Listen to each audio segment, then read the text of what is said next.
Hello, my dear friends. Imagine yourself drifting slowly into a gentle night, your mind settling, your breathing softening.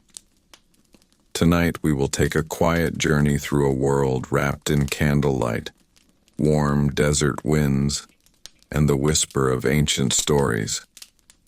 Tonight we step into the hidden life of a young girl who would one day rule Egypt, Cleopatra.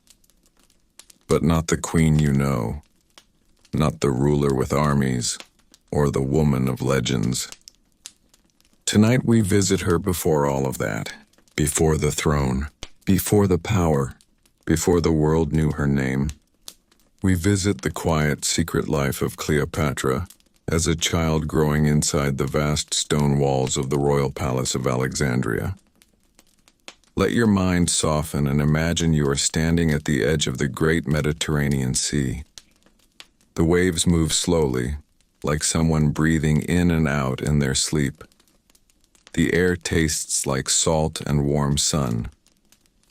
Just behind you rise the towering walls of the palace, not loud, not crowded, but peacefully alive like a heart beating behind marble. Inside these walls, a young Cleopatra wakes up before sunrise. She is not yet the woman carved in statues or remembered in stories.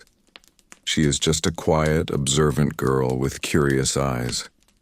Her small feet touch the cool stone floors as she walks across her room, listening to the faint sounds of servants preparing the day. Soft footsteps, the rustle of linen, the distant coo of palace doves. This is where her secret life begins. In the silent moments no historian writes about, when she was simply a girl watching the world with calm, deep focus. Her room is lit by a single oil lamp. The flame dances gently on painted walls, scenes of Nile gods, lotus flowers, and the protective wings of Isis. Cleopatra often sits in front of this soft glow, her mind wandering, imagining stories about the gods she sees. She does not rush. She never rushes. Even as a child, she moves with an unusual calm, as if she already understands that her life will be bigger than she can yet see. Now imagine her stepping out onto a balcony as the first threads of sunrise appear. The city of Alexandria is quiet. Fishermen push their boats into the water. Priests walk toward temples with offerings. The palace gardens awake with a soft rustle, as if the plants themselves are stretching after a long night. Cleopatra leans forward slightly, feeling the cool morning breeze on her face. No one sees her here. No tutors, no guards, no courtiers. Just a quiet girl in the slow, golden bloom of dawn. She watches the horizon, thinking, always thinking. She is still too young to understand politics or power, but she already senses the strange weight in her world. A world where siblings compete, where whispers carry further than shouts, where every gesture means something. But for now, she is untouched by that. For now, in these early moments, Cleopatra is simply a girl learning how to listen to people, to silence, to the world around her. She begins her mornings with lessons, but not the ones you might imagine. She learns languages: Greek, Egyptian, Aramaic. She listens more than she speaks. Her tutors often pause, noticing her concentration. There is something different about this child. When others speak, she truly hears them. When others rush, she remains still. As we move gently through this story, imagine the palace hallways through which she walks. They are wide, echoing softly with each step. Columns rise on both sides, their surfaces cool and smooth. Slender windows let in stripes of warm sunlight that slowly shift across the floor. Cleopatra sometimes traces these lines with her fingers, imagining they are paths the gods draw for her. This is the beginning of her secret life, the inner world she built long before the world demanded anything from her.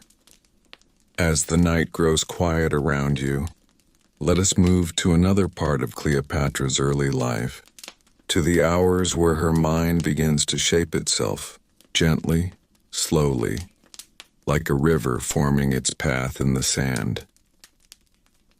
As the soft morning light spreads across the palace, Cleopatra begins her lessons.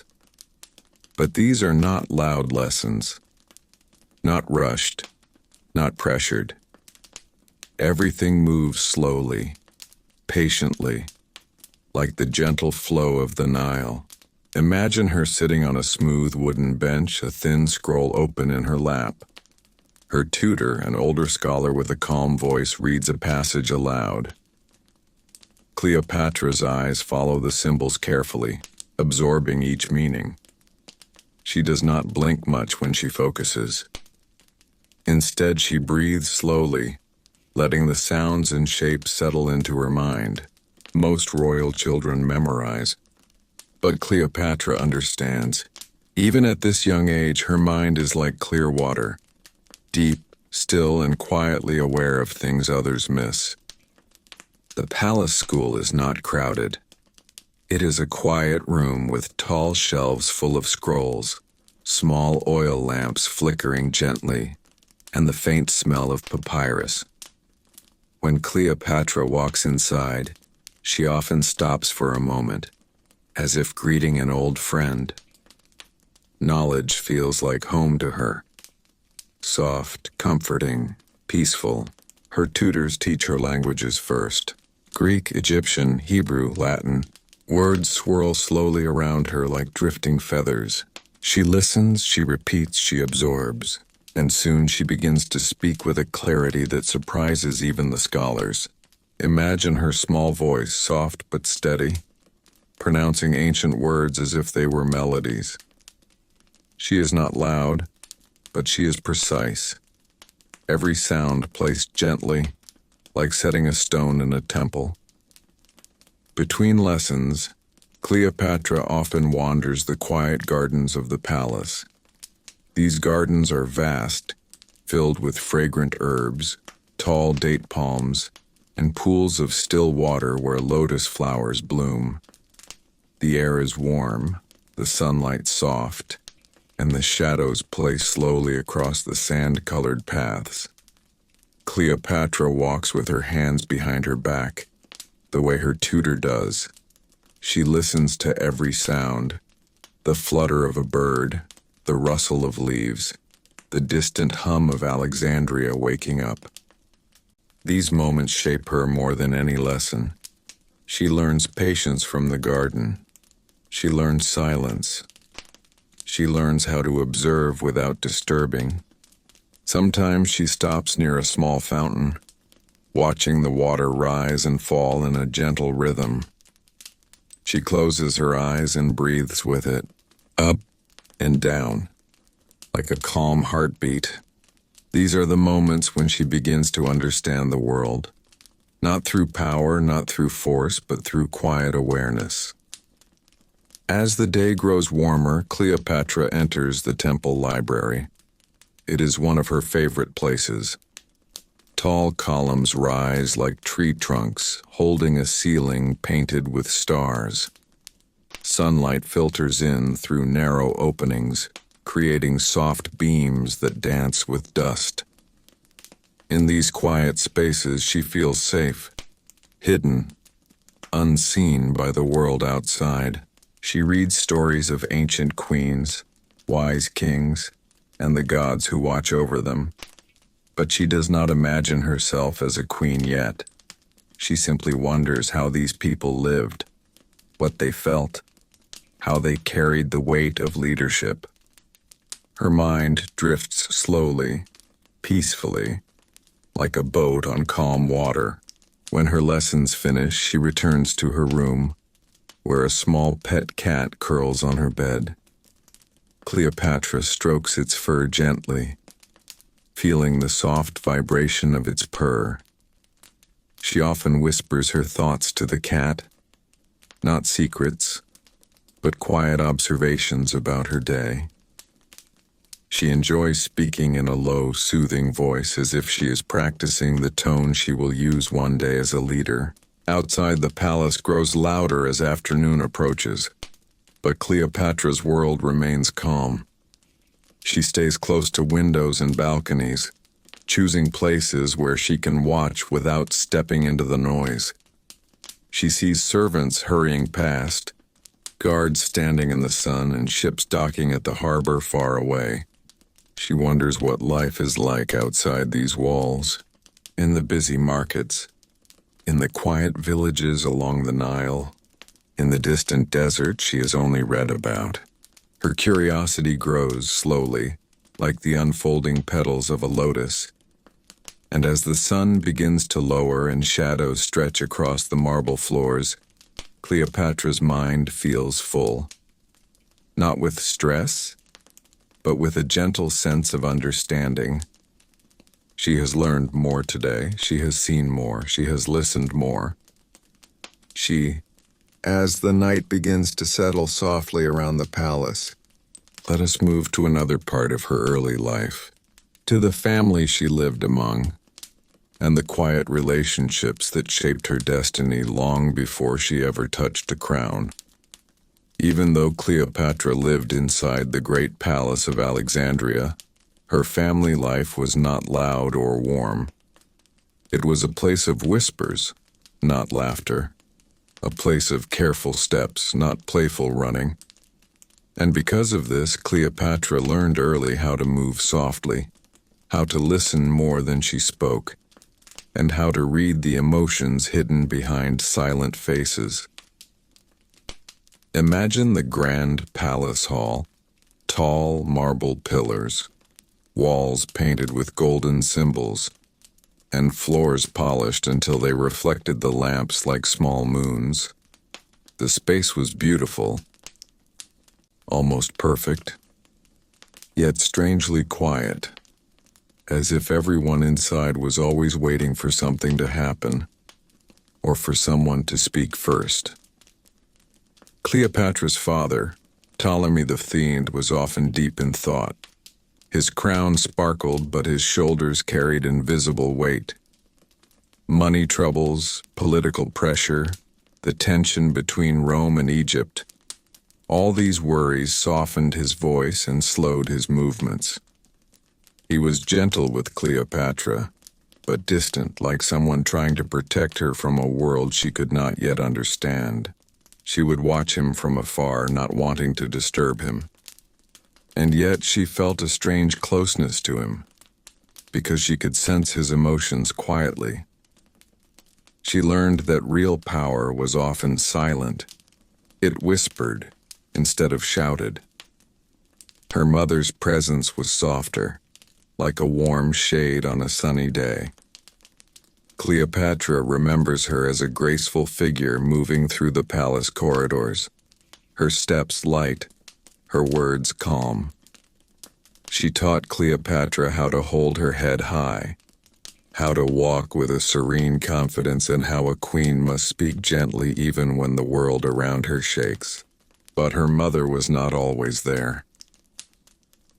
In many moments, Cleopatra found herself alone among her siblings, a group of children who were not raised like normal brothers and sisters. They were raised as future rivals, each one quietly aware that power could shift at any time. Ptolemy XIII, Cleopatra's younger brother, often watched her from across the room, not with hatred, not yet, but with the kind of curiosity that quietly grows into competition. He had tutors too, lessons too, but he lacked the calm patience Cleopatra carried so naturally. His footsteps were quicker, his voice louder, his mind less steady. Cleopatra noticed these differences even as a child. She did not judge him. She simply observed him, the way she observed the stars or the ripples on water. To her, everything and everyone was a quiet study. Her sisters were more distant, each one wrapped in her own world, busy with their own ambitions. Royal families were not built around affection, they were built around expectation. And expectation can sometimes feel colder than stone. But Cleopatra grew gently inside this coldness. She learned to warm herself with books, with long walks in the palace gardens, with moments spent watching the calm Nile from her balcony. She learned to find peace not from others, but from within herself. In the evenings, the family gathered for meals in a long hall lit with soft golden lamps. Thick curtains blocked the outside world, and the scent of roasted herbs filled the air.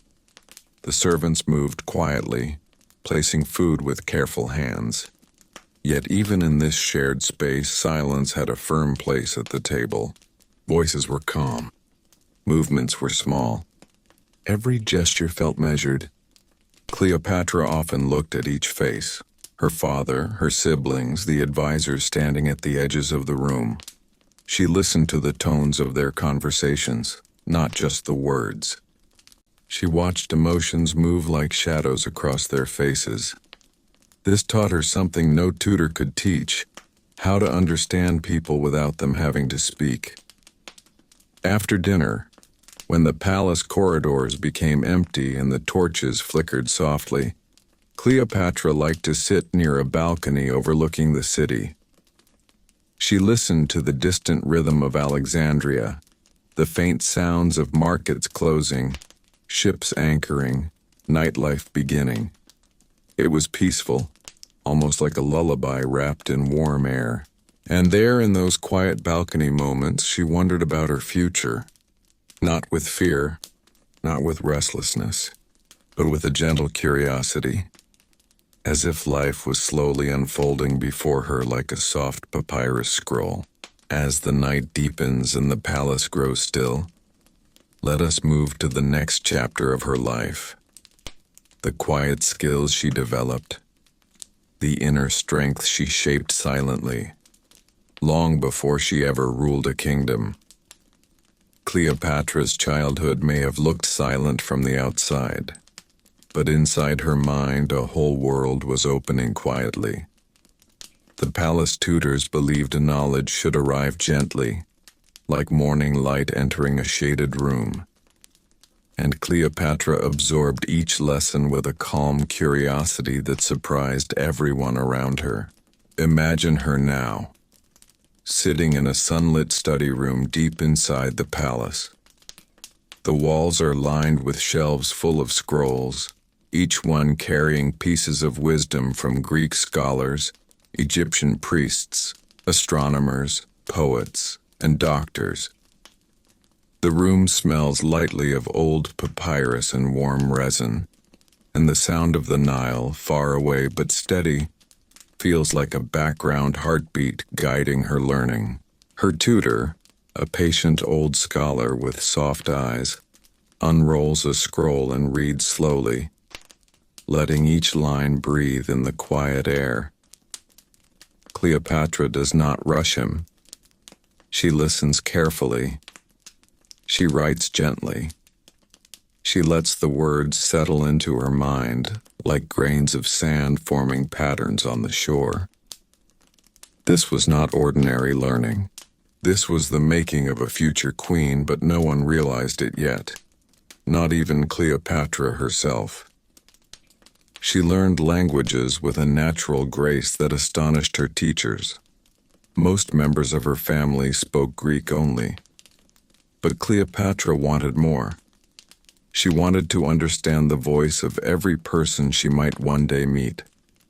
So she learned Egyptian, the language of the land she lived in, then Hebrew, then Aramaic.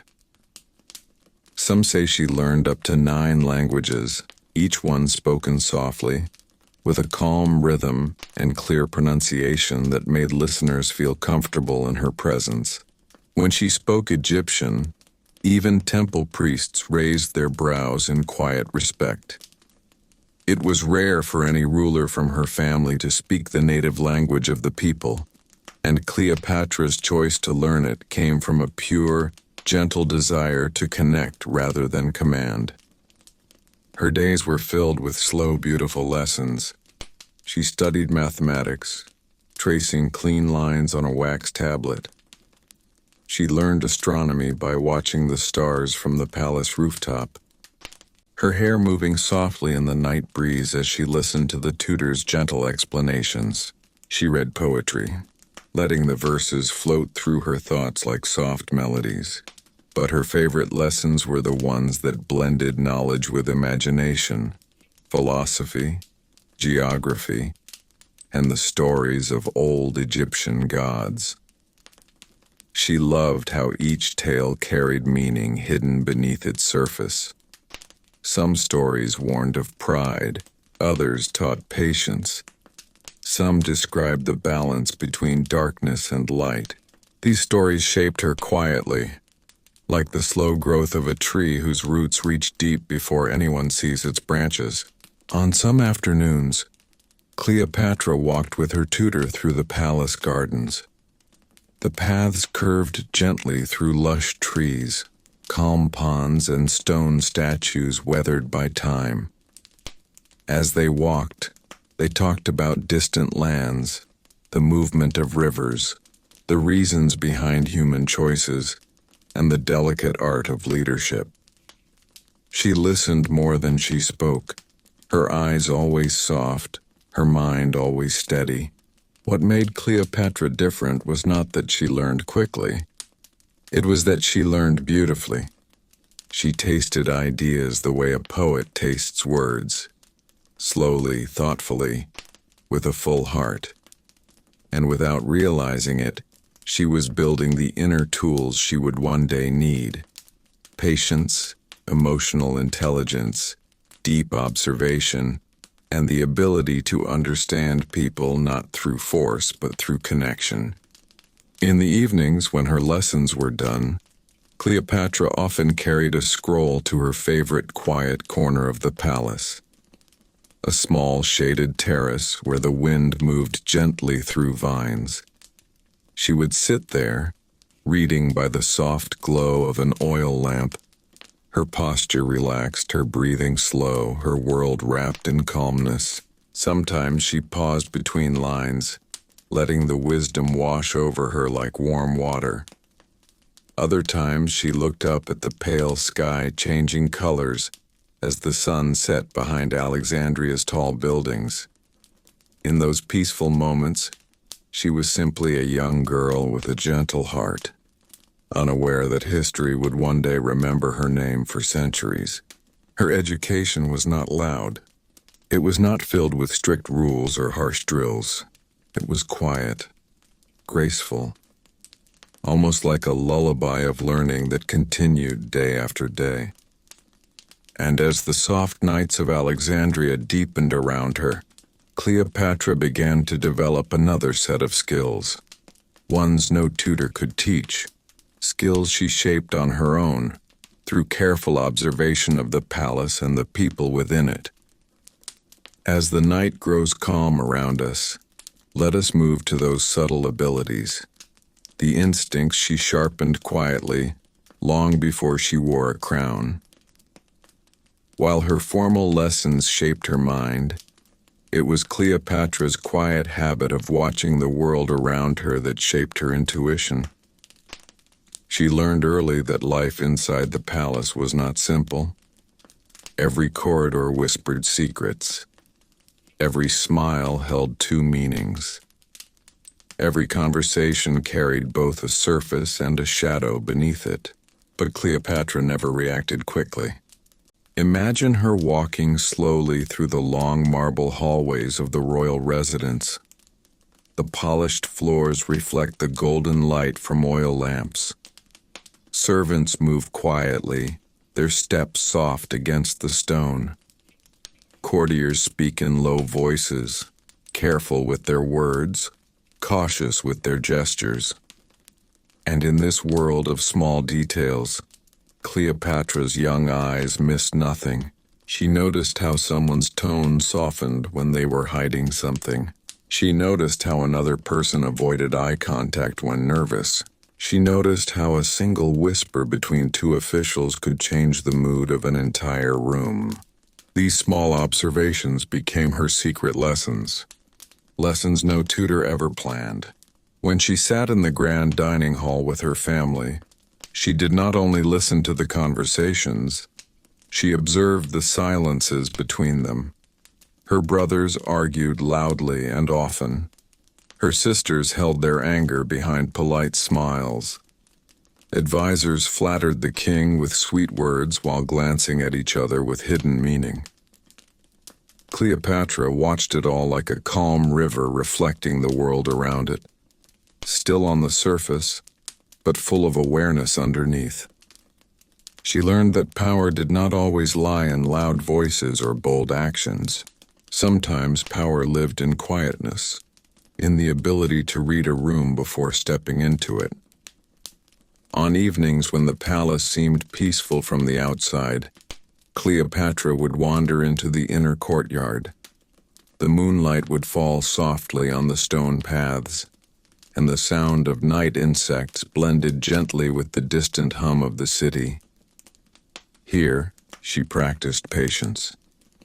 She would sit by the fountain watching the ripples form and fade. She learned to match her breath with the slow rhythm of water moving against stone.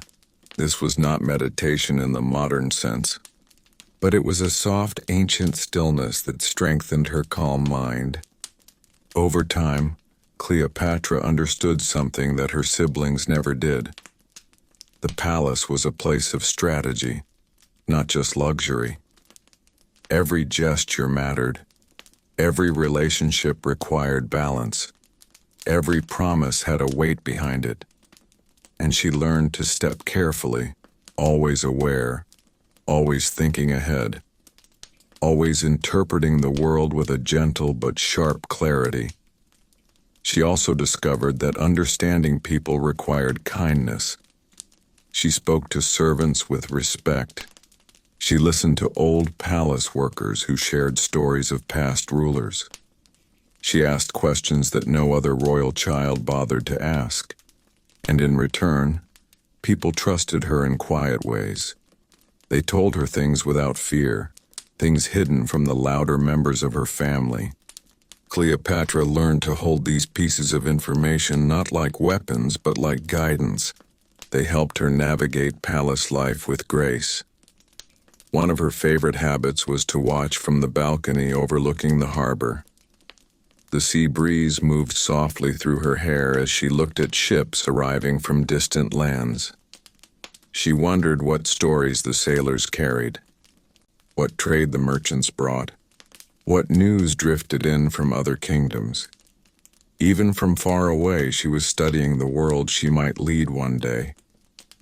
And slowly, without announcing it, Cleopatra began to understand something rare. Leadership begins long before a crown touches the head. It begins in how one sees, listens, and learns from every situation.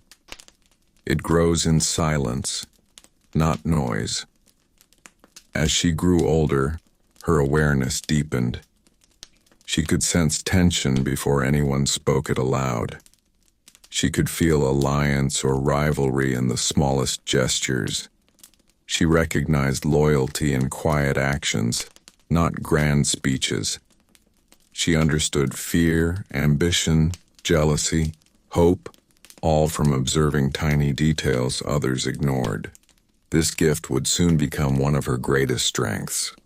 And as the night settles gently around us, let us move to another part of Cleopatra's hidden world. The early relationships and bonds that shaped her heart long before she ever dreamed of ruling Egypt. Even inside a palace filled with strict rules, heavy responsibilities, and layers of formality, Cleopatra found moments of genuine warmth through the people who quietly became her companions. These early relationships shaped her more deeply than any royal ceremony or academic lesson. They grounded her, softened her, and gave her the emotional understanding she would carry into adulthood. Imagine Cleopatra as a young girl walking through the palace gardens at sunrise. The air is cool, and a thin mist floats above the pond. Lotus flowers open slowly, petal by petal, welcoming the light.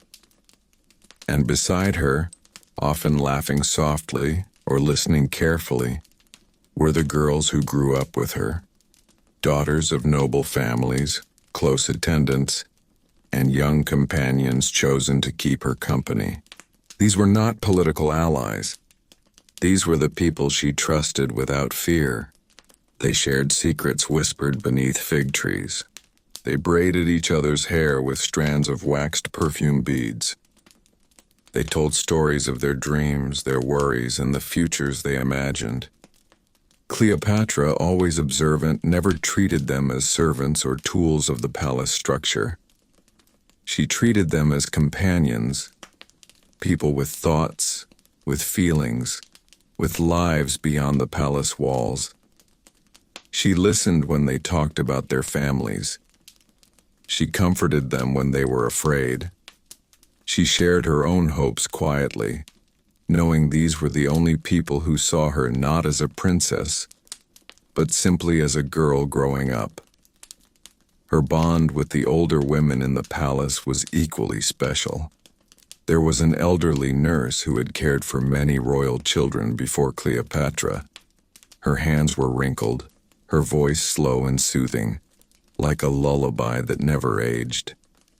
She taught Cleopatra not just about healing herbs or simple remedies, but about emotional strength, how to remain calm when the world around you shifts, how to breathe when pressure becomes heavy, how to trust yourself even when others doubt you. Many nights, Cleopatra would sit beside her, listening to stories of past queens who ruled with grace, of mothers who protected their children, of women who held kingdoms together through sheer resilience. These stories planted seeds in Cleopatra's heart, quiet seeds of possibility, telling her that leadership did not always look loud or harsh. Sometimes it was gentle, patient, and deeply compassionate. She also formed a bond with a young palace scribe, a boy not much older than her. He had quick hands, an attentive mind, and a shy smile whenever Cleopatra asked him questions. She would watch him prepare fresh papyrus sheets, sharpening his reed brush, mixing the ink with a slow, steady motion. Over time, she asked him to teach her small things, how to draw symbols more beautifully, how to hold the writing tools in a balanced way, how to read the emotions hidden between lines of old texts. Their conversations were simple but meaningful. He spoke about the power of words. She spoke about the power of silence. Together they grew into a quiet understanding of how communication shapes people long before decisions are made. There were guards, too. Gentle ones, not warriors filled with anger, but middle-aged men with families of their own. Men who had watched the palace shift through decades. They told Cleopatra stories about the city outside the palace gates, the crowded markets, the fishermen's songs, the laughter of children running along the shore. Through them, she learned that Egypt was not just marble halls and gold walls.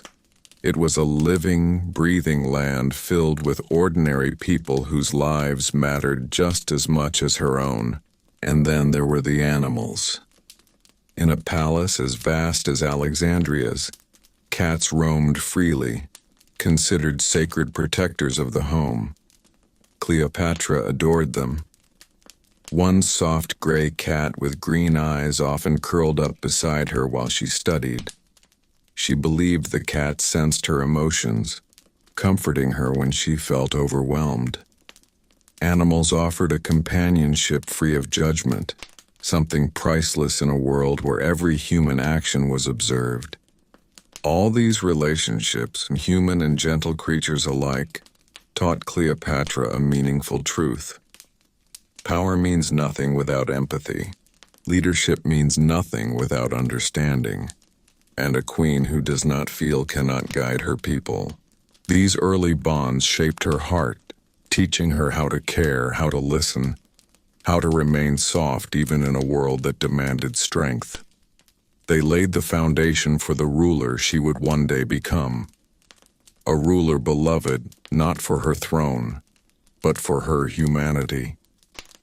As the evening deepens softly around us, let us take a slow step further into Cleopatra's hidden past, into the moments when she began to understand the dangerous world of palace politics. As Cleopatra grew older, the palace around her began to change. What once felt like a warm world of tutors, gentle companions, and peaceful study slowly started revealing its sharper edges. She was no longer just a child wandering through golden halls. She was a princess born into a royal family, where every smile had a meaning, every whisper carried a shadow, and every decision shaped the future of Egypt. Imagine her around the age of 12 or 13, still young, still soft-hearted, but beginning to understand that life in a palace was not simply silk curtains and fragrant gardens. It was a place where power rested on shaky ground, where alliances shifted like sand, and where trust was precious and rare. From an early age, Cleopatra noticed that conversations would fall silent when she entered a room. Servants would exchange looks, advisors would clear their throats. Even family members sometimes spoke in delicate riddles, avoiding anything too direct. She learned to observe not because she wanted to spy, but because silence often revealed more than words. Her father, King Ptolemy XIII, spent many days stressed, pacing across long corridors filled with incense smoke. The throne he sat on was beautiful, carved with symbols of gods and ancestors, but the power behind it was fragile. The kingdom faced pressures from Rome, from internal rivals, from families within the palace who believed they deserved more influence. Cleopatra watched these tensions quietly, absorbing every detail. There were evenings when she sat alone, listening to muffled arguments through thick stone walls, arguments about taxes, loyalty, trade routes, and the rising dominance of foreign powers. Even as a child, she understood that her father carried a heavy load, one that shaped his face with worry lines. She began to imagine what that burden might feel like, and somewhere in her heart, a sense of responsibility took root. The palace officials treated Cleopatra with a mix of respect and caution. She was intelligent, quick-thinking, and curious, qualities that some admired, but others feared. In a world where rulers were expected to be controlled by advisors, a princess who asked too many questions could be seen as dangerous. And Cleopatra always asked questions. She asked about Egypt's borders. She asked about the merchants from Syria and Nubia. She asked why the priests spoke with such confidence and why the treasury officials always looked defensive. Nobody expected a young girl to care about these things, but Cleopatra understood that knowledge was her shield. And so, while other royal children played games or practiced music for entertainment, she watched meetings, listened to reports, and studied patterns of influence. But palace politics were not simply formal discussions. They were personal, painfully personal. Cleopatra began noticing the rivalries hidden behind soft voices. A noblewoman who offered her sweets one day might glare at her the next. An advisor who praised her intelligence might later complain that she was becoming too involved. Servants whispered about different factions forming inside the palace, each supporting a different branch of the royal family. Some supported her father, some supported her siblings, some simply supported themselves. And Cleopatra, still young but fiercely sharp, learned the most important lesson of palace life. Not everyone who smiles is a friend. Not everyone who speaks softly is kind. And not everyone who calls you princess wants your success. This realization did not frighten her. Instead, it awakened her. She began choosing her words carefully. She learned when to speak and when to remain silent. She learned to read faces, to sense tension, to feel the energy of a room before entering it. Many nights she would sit near a window overlooking Alexandria, the city glowing with torchlight beneath a star-filled sky. She would rest her hands on the cool stone and think about everything she had seen that day. All the glances, all the whispers, all the movements of influence swirling around her. And in the quiet, a small voice inside her would whisper, "You must be wiser than them. You must be calmer than them. You must be patient. Your time will come." Cleopatra was not born into a peaceful world. She was born into a palace filled with invisible storms. But instead of hiding from them, she learned to walk through them with grace. Quietly, carefully, observing everything. These years became her training, not through formal lessons but through life itself. She was preparing for a future even she couldn't yet imagine. And as the night deepens, let us move softly to the next part of her story. The moment when Cleopatra began to see herself not just as a princess, but as a woman with her own identity. Imagine Cleopatra now a little older, not a child anymore, but not yet a queen. She walks through the long limestone corridors of the palace. The walls cool, the air still, carrying the faint smell of papyrus ink from the scribe's chambers.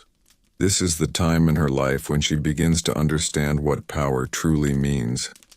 Not the kind shown in ceremonies, but the kind built slowly, silently, inside the mind. Cleopatra was unlike other royal children. While others focused on comfort, she focused on people. She watched how ministers spoke, how generals stood, how priests managed public opinion, how ordinary men and women reacted to the smallest change in royal decisions. She would sit quietly in the corner of large halls, almost unnoticed, listening, absorbing, learning how adults behave when they believe a child isn't paying attention. This quiet learning became her private strength. She began to see what honesty looked like and what lies sounded like. She learned who could be trusted and who changed their loyalty when the wind changed direction. These early observations shaped the queen she would one day become, calm, measured, and always aware of the motives around her. Sometimes she would accompany her father to meetings with foreign envoys. She would stand slightly behind him, her hands folded, her expression soft, her presence gentle, but her mind fully awake. Cleopatra paid attention to every gesture, the way someone bowed, how long someone held eye contact, whether a smile was real or forced. She was learning diplomacy without anyone teaching her directly. Late in the evenings, after these long meetings, she would walk out to the palace balcony. The lamps of Alexandria flickered like fireflies below. She would take a deep breath and whisper small thoughts to herself. One day, I might need these lessons. But even she did not know how true that whisper would become. As we continue drifting through her early world, we see another layer. Cleopatra learned leadership not through speeches, but through silence. She understood something rare. that a ruler's real power often comes from listening more than speaking, from observing more than reacting, from understanding people's hearts before making decisions. She also learned patience. Her father's rule was unstable, sometimes supported by the people, sometimes deeply opposed. Cleopatra quietly watched how he handled unrest, how he negotiated, how he sought help from Rome when Egypt faced threats. She saw how rulers could rise and fall, and how a single mistake could shift the entire direction of a kingdom. And slowly, very slowly, she began forming her own ideas about how Egypt should be ruled. Ideas rooted in wisdom, not pride. Ideas shaped by years of watching others. Ideas that made her unique among all the Ptolemies before her. As the night deepens around us, imagine Cleopatra sitting alone in the palace library, lantern light glowing softly across her face. She studies not to show off, but because she wants to understand the world she will one day inherit. History, mathematics, law, philosophy, even medicine. She studied every subject she could find. Her knowledge became the quiet armor she would one day wear as queen. Here, in these calm, thoughtful evenings, Cleopatra grew into someone far stronger than anyone expected. A girl learning the language of leadership, in whispers, in patience, in long silences, and in the deep understanding of human nature. As the night grows a little deeper, let us move into another quiet and intimate part of Cleopatra's early life. A part that made her different from every ruler before her, a part that earned her a place not just on the throne, but in the hearts of ordinary Egyptians. Imagine Cleopatra stepping outside the palace walls in a simple cloak, her footsteps gentle on the warm stones of Alexandria. She is still young, not yet a queen, and not yet tangled in the politics that will one day surround her life. But even now she feels a natural pull toward the people who live beyond the royal gates. Unlike most members of her family, Cleopatra did not see Egypt as a place to rule from a distance. She saw it as a living world, full of fishermen, bakers, farmers, scholars, and mothers carrying their children through the markets. She wanted to understand them, their struggles, their joys, their daily routines. And so quietly, she began visiting the city more often. Picture her walking through the busy streets of Alexandria, the smell of fresh bread drifting from the bakeries, the calls of merchants rising and falling like waves, the soft music of wooden flutes echoing between the shops. Cleopatra would listen, watch, and sometimes stop to speak to the people, not as a princess, but as a curious young woman. This simple act made her unique. The Egyptian people were used to rulers who stayed hidden behind marble walls. Rulers who did not learn their language, did not understand their customs, and did not see their hardships. But Cleopatra did something no Ptolemaic ruler before her had done. She learned to speak their language, fluent, warm, respectful Egyptian. Imagine the surprise on a fisherman's face when the young princess spoke to him in his own tongue, soft and clear. Imagine the smile of a mother selling vegetables when Cleopatra asked about her children. These small human moments connected her to the people in a way that no throne ever could. She learned how they prayed, how they farmed, how they celebrated festivals, how they feared famine, and how deeply they respected the Nile, the river that kept their world alive. Even in the quiet moments, Cleopatra carried these lessons with her. When she returned to the palace after her visits, she would sit alone with her thoughts.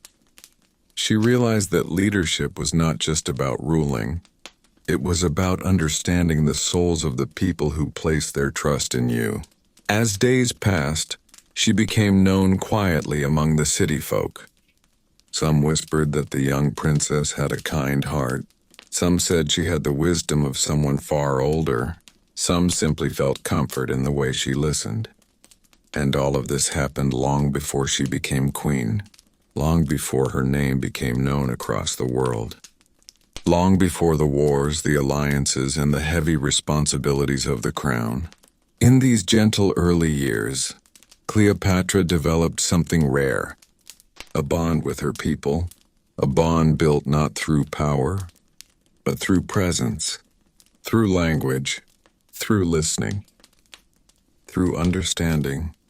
Let the night remain soft around you as you picture her moving slowly through the markets, the lantern light reflecting in her eyes.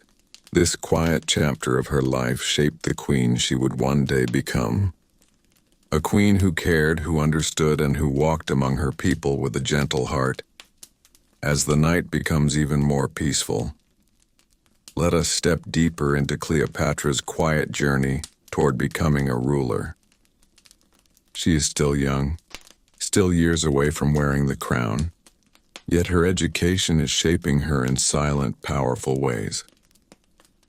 Imagine Cleopatra in one of the palace libraries, a calm room filled with tall shelves, papyrus scrolls, and a warm golden lamplight. The marble floor is cool under her feet, and the air is faintly scented with ink and old parchment. This was her sanctuary, a place where she could escape the noise of politics and discover the world through words. The palace tutors were some of the most brilliant minds of the ancient world.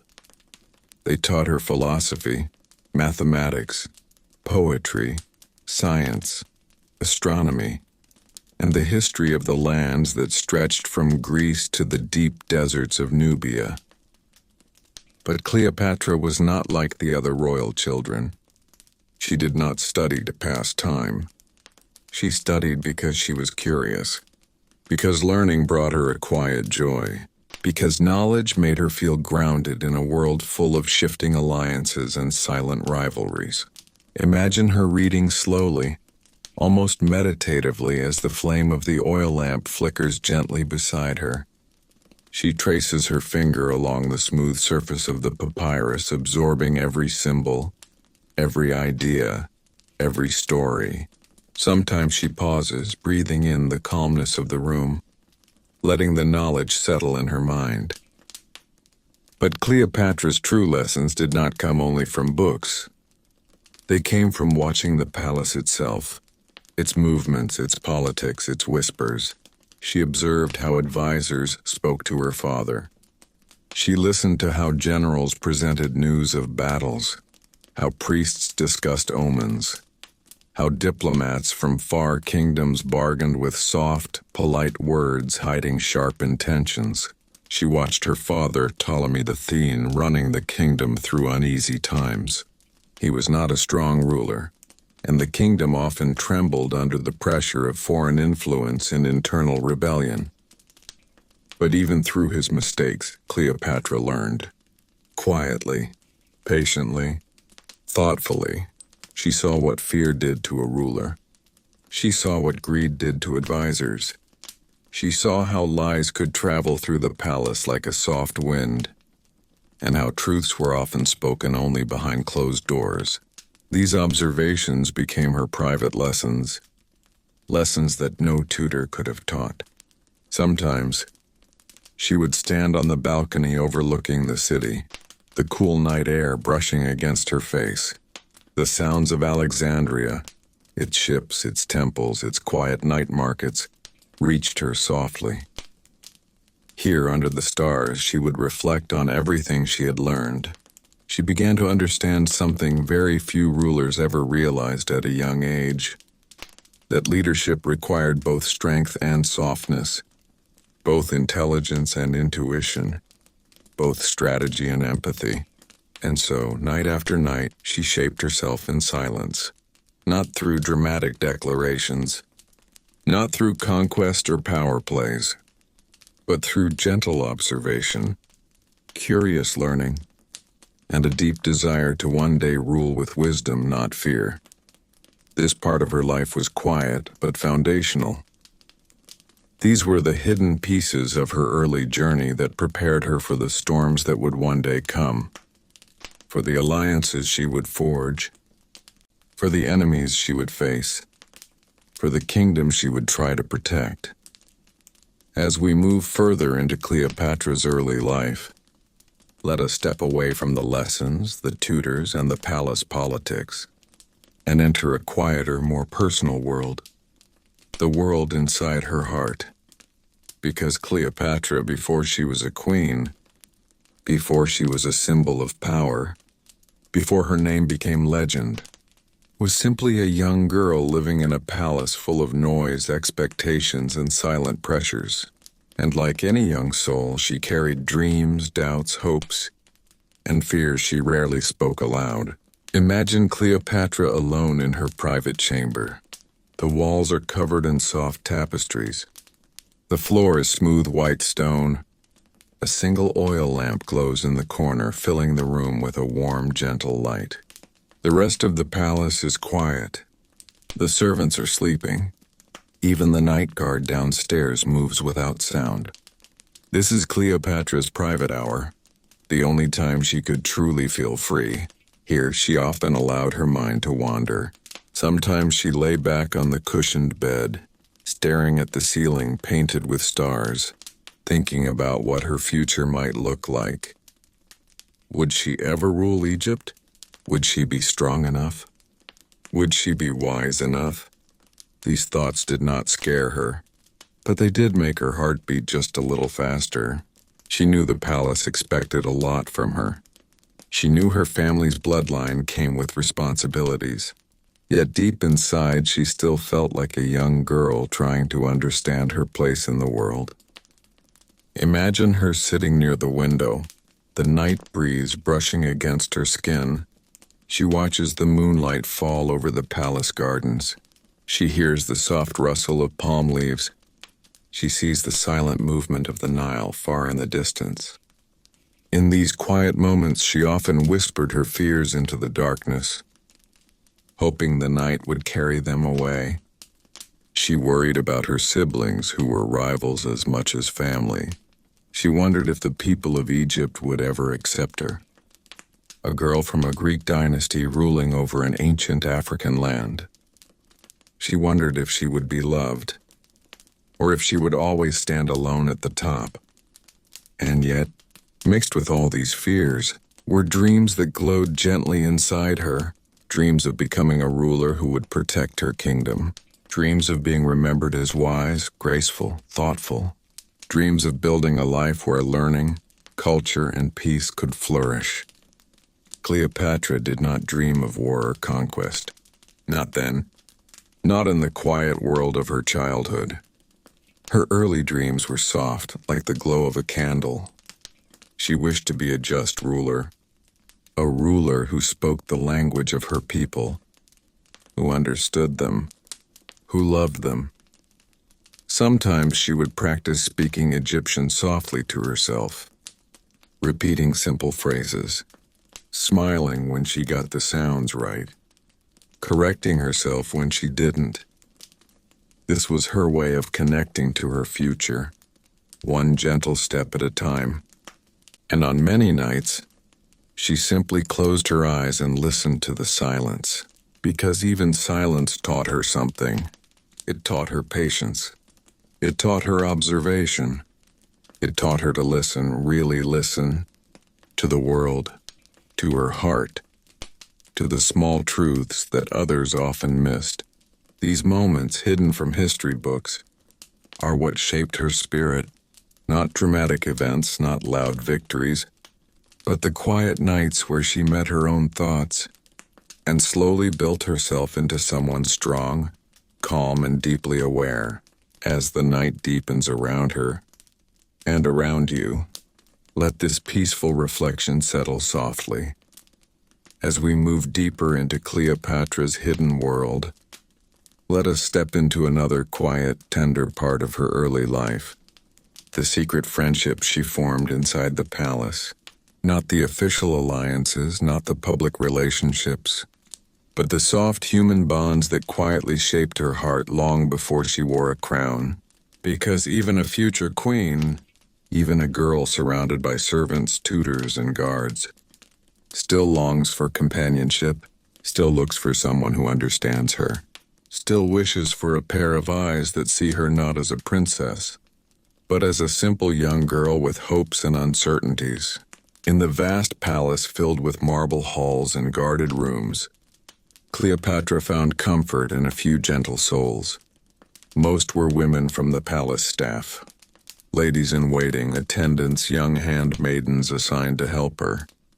But over time, some of them became more than helpers. They became listeners. They became quiet protectors of her feelings. They became friends she trusted with the softest parts of her heart. Imagine Cleopatra sitting on a low stool, her hair being braided by a skilled young attendant named Callista. The girl worked slowly, her fingers moving with delicate ease.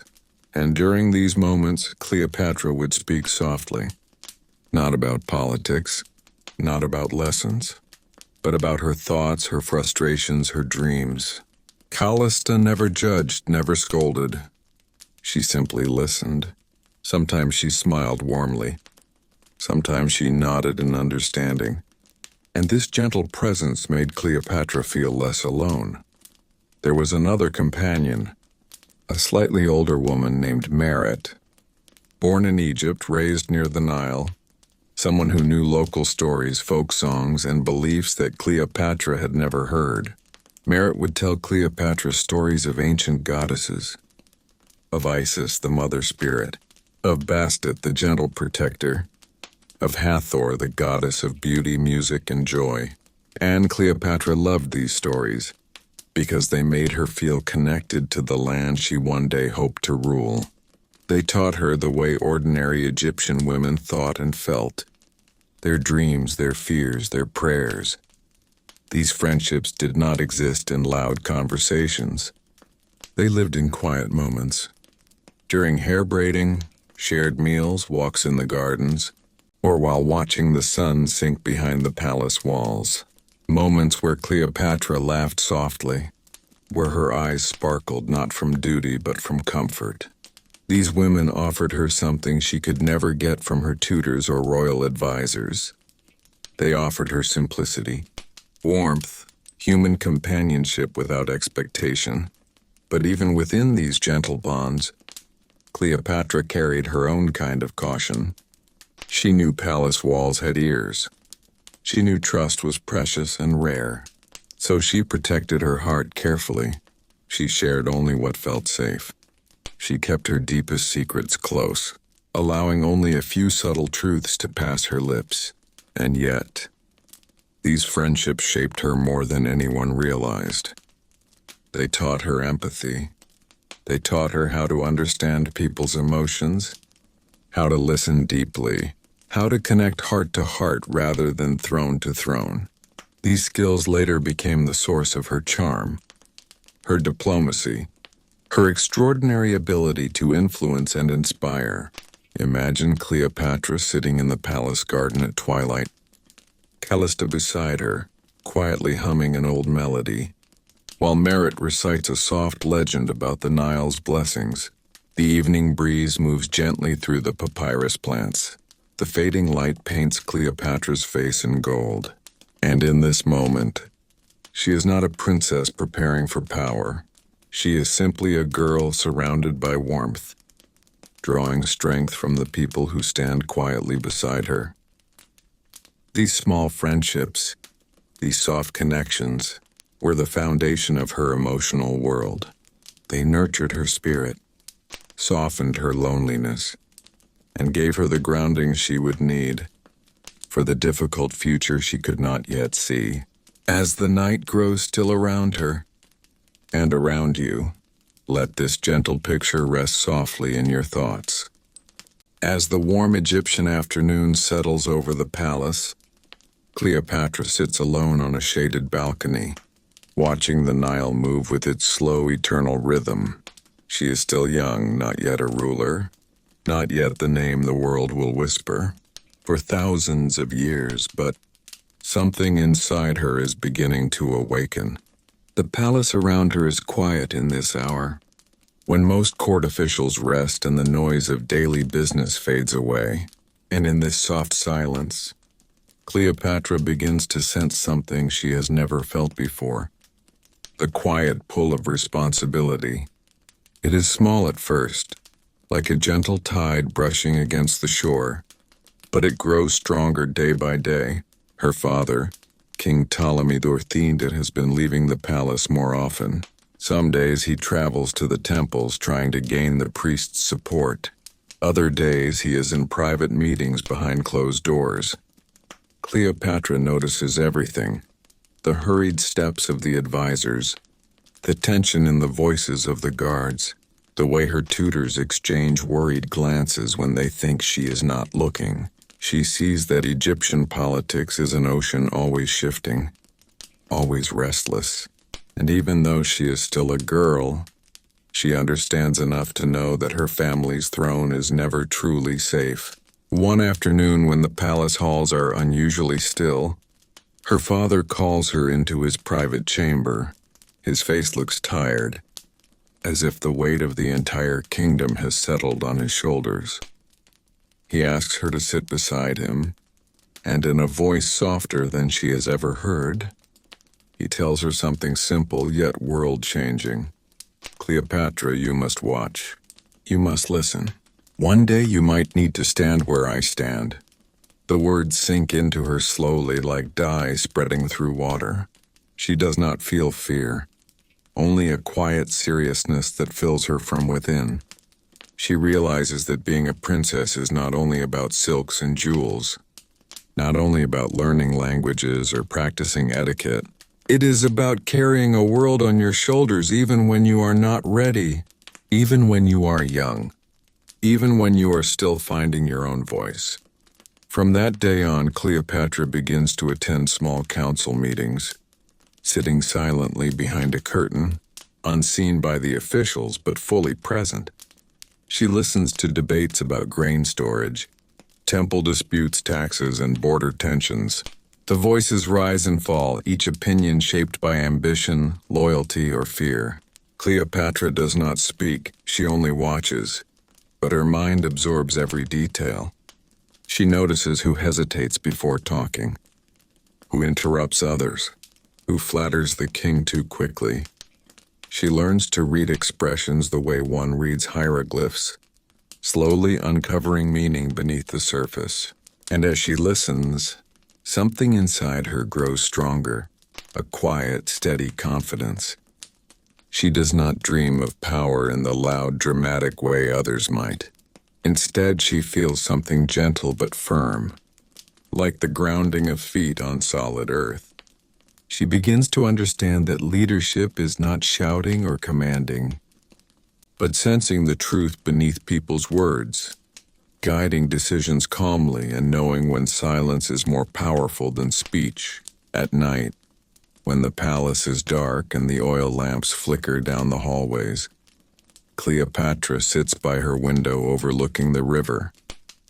The Nile is her companion, steady and ancient, holding centuries of stories within its waters. She wonders what it would feel like to carry the weight of a kingdom, to make choices that shape the lives of thousands. She does not know if she wants that life, but she feels it coming toward her the way a slow dawn moves toward the horizon. On some nights she feels proud, imagining herself wise and strong.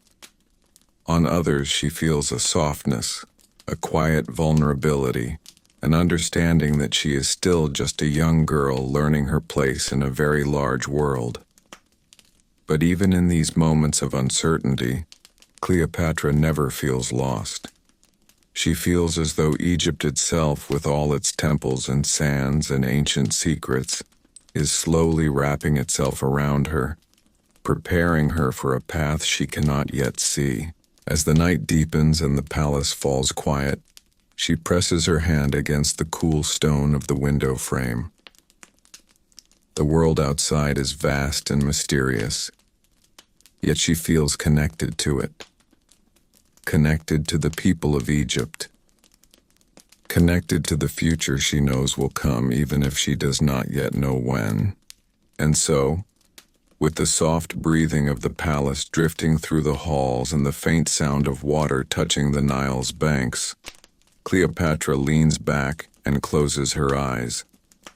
A young girl standing at the edge of destiny, holding within her a calm strength that will one day shape the world. As the days slowly drift into months, Cleopatra begins to understand that a palace is not held together by walls of stone, but by the people who live and breathe within it. Loyalty, quiet, invisible and delicate, becomes something she observes with newfound awareness. It is not loud, nor is it dramatic. It is a soft presence, like the steady warmth of sunlight through a window.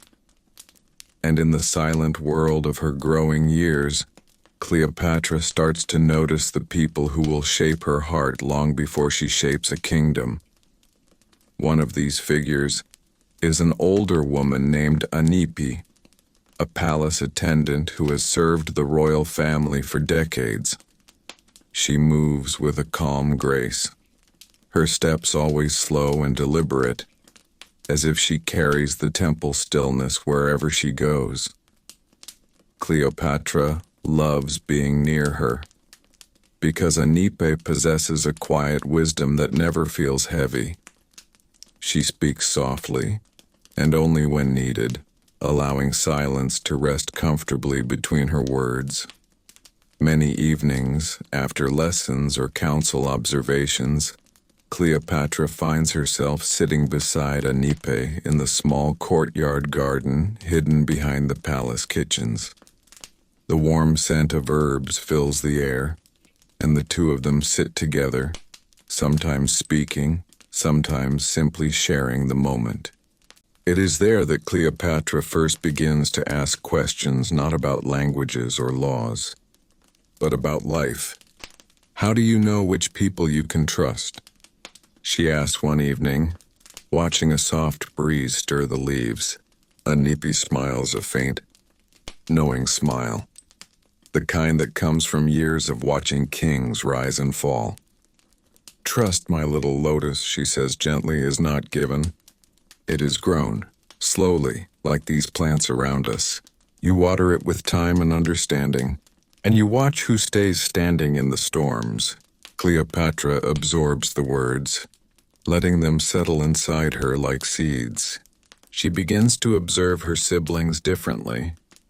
Her brother, Ptolemy the Thegned, is her closest rival and yet still a child trying to grasp the world as she is. Her sisters, each with their own ambitions, move through the palace with smiles that hide intentions like blades behind silk. Cleopatra understands that loyalty among them is fragile, a thin thread stretched tight between love, jealousy, and the ancient hunger for power that runs through royal bloodlines. She does not judge them. Instead, she studies them quietly, the way one studies a river's currents before stepping in. But there are others in the palace who become steady points of safety for her. A young scribe, quiet and nervous, who always brings her scrolls on time. A palace guard who bows a little lower than required, not out of fear, but out of genuine respect. A musician who plays gentle melodies in the evenings, casting a peaceful spell across the halls. Cleopatra comes to see that loyalty can be found in small gestures, in a warm glance, an honest bow, a whispered truth. It is a delicate web woven through daily interactions, barely visible but deeply felt, and through these small moments Cleopatra's heart grows softer, not harder. She learns that leadership is not merely about giving commands or enforcing decisions. It is about understanding the people who breathe life into a kingdom, recognizing their fears, their hopes, and the small stories that make them human. She learns that a queen must hold her people as gently as a mother holds a child, not with iron but with calm steadiness. Sometimes at night, she lies awake beneath the faint glow of an oil lamp, listening to the distant voices of the palace guards and the soft, rhythmic rustle of palm leaves outside her window.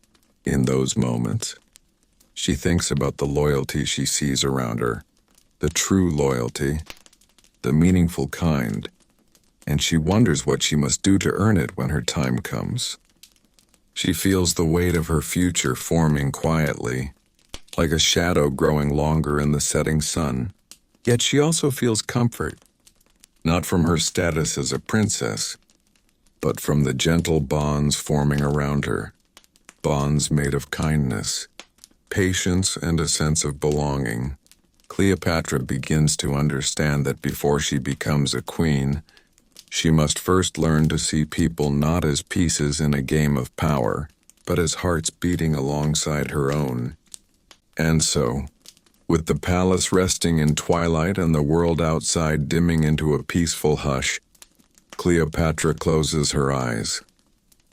She is still young, still learning, but the strength of loyalty, its softness, its importance, its quiet power, has begun to settle inside her like a warm, steady flame. As the night settles over Alexandria, let us move gently into another quiet chapter of Cleopatra's life, a chapter that belongs to the edge of her girlhood and the doorstep of her destiny. Imagine her around 16 or 17 now, no longer a child, not yet ruling a kingdom, just a young woman, watching the world around her with calm, thoughtful eyes. These were the evenings when she would sit alone on her balcony, letting the soft Mediterranean breeze move through her hair, feeling as if the whole world was preparing her for something she could not yet name. She was learning quickly now. Her tutors still visited, but the lessons had changed.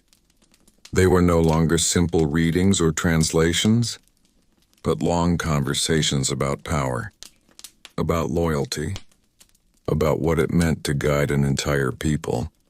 Yet Cleopatra never rushed. She listened slowly. She absorbed every detail. She let wisdom sink into her like warm sunlight. On these evenings, she also watched her father more carefully than ever. She saw the worry in his footsteps, the tension in the palace corridors, the way his counsel spoke in hushed tones. Even as a girl, Cleopatra understood that Egypt was not simple. It was a kingdom full of beauty, but also full of quiet storms. But instead of fear, she felt a stillness within herself, a certainty that her path was unfolding exactly as it should.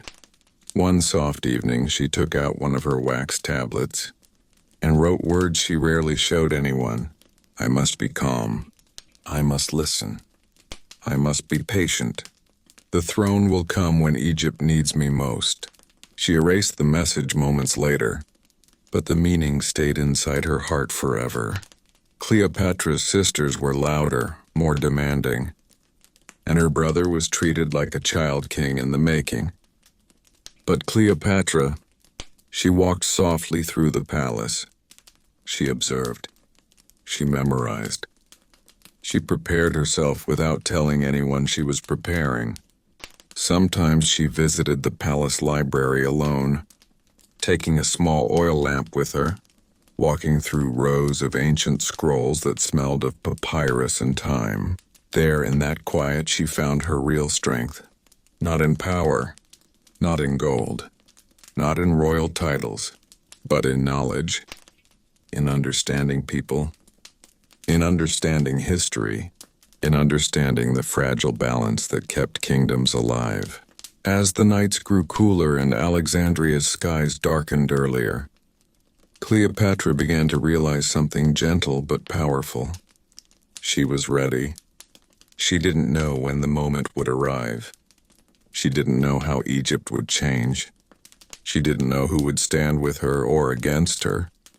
But she felt a calm, steady flame inside her, the flame of a future queen.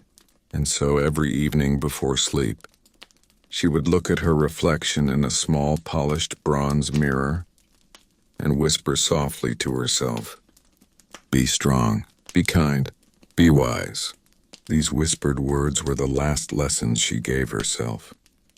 The final quiet steps of the young Cleopatra, before the world would suddenly turn and place the crown of Egypt upon her head. And as the night grows peaceful around us, let us rest with her in that still, gentle moment, the moment right before destiny finally calls her name.